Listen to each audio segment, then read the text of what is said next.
Well guys, it's Christmas season, and what does that mean? It means cookies, Christmas cookies.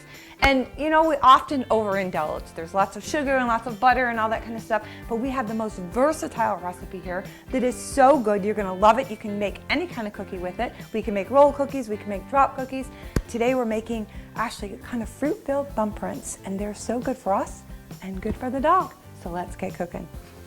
Okay guys, as I said, we have the best cookie recipe ever. You know, we often get that where, at least for me, 3 o'clock in the afternoon, you want a cup of coffee, you want something to go with it. Well, all that extra butter and sugar isn't good for the old hips, so we needed to come up with something. So I developed this recipe a while back. It's very, very versatile because you can use any kind of the nut butters that you want, but we're just gonna go ahead and get started. We've got 2 egg whites, and we used a peanut butter, and you can use almond butter, you can use crunchy, you can use regular, whatever it is that you want to use, just go right ahead and doing that. We're gonna get our peanut butter right in there. And then we've got maple syrup along with a teaspoon of vanilla. So that's gonna go all right in there. And we're gonna whisk this all up.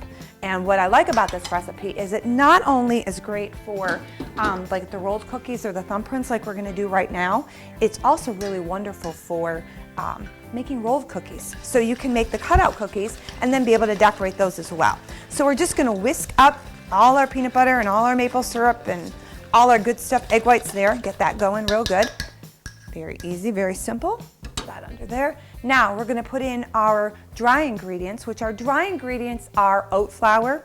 We've got in there a teaspoon of baking soda, and we've got a little bit of salt, but our key to our whole cookies, non-fat dry milk.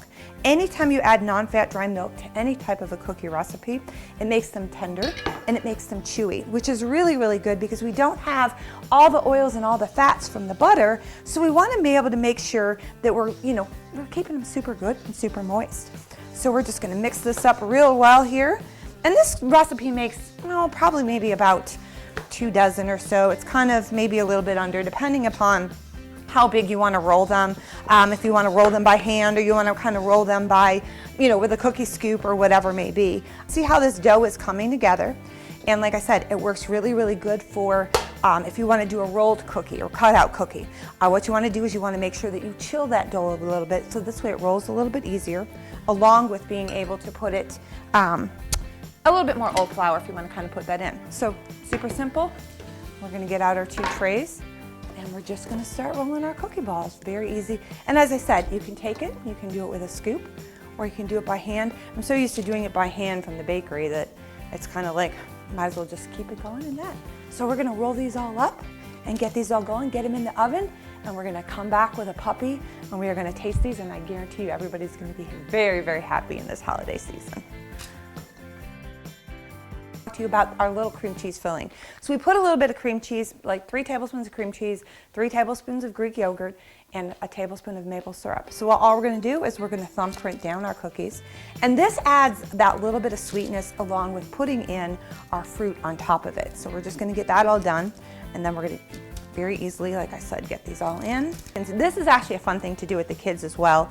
I know my granddaughter would just love like sticking her finger in all of this anyway, right? So we're just gonna put this right in there just like this, all the way through.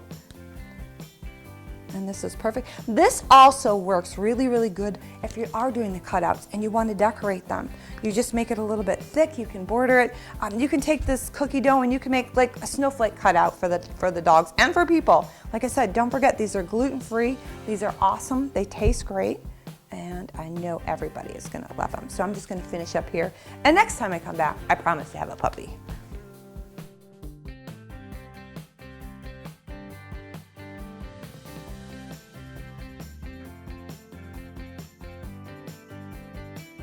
Are you going to try some? Okay, we'll wait a minute, okay? Well, guys, I am back with Miss Fiona, and her nose is definitely going, as you can tell. We crumbled up her little cookie. So as you see, they turned out perfect. And like I said, so versatile. You can put the chocolate on it if you want chocolate. Obviously, remember, not for the dog. But we're going to let Fiona taste one. You want to taste it and see what you think? I'm going to eat one, too. No, you don't need the whole plate. No, you have the bowl right here. You're not going to eat mine. Now that you licked mine. Thanks for watching, guys. Go make some Christmas cookies, please. Do you want it? Go ahead.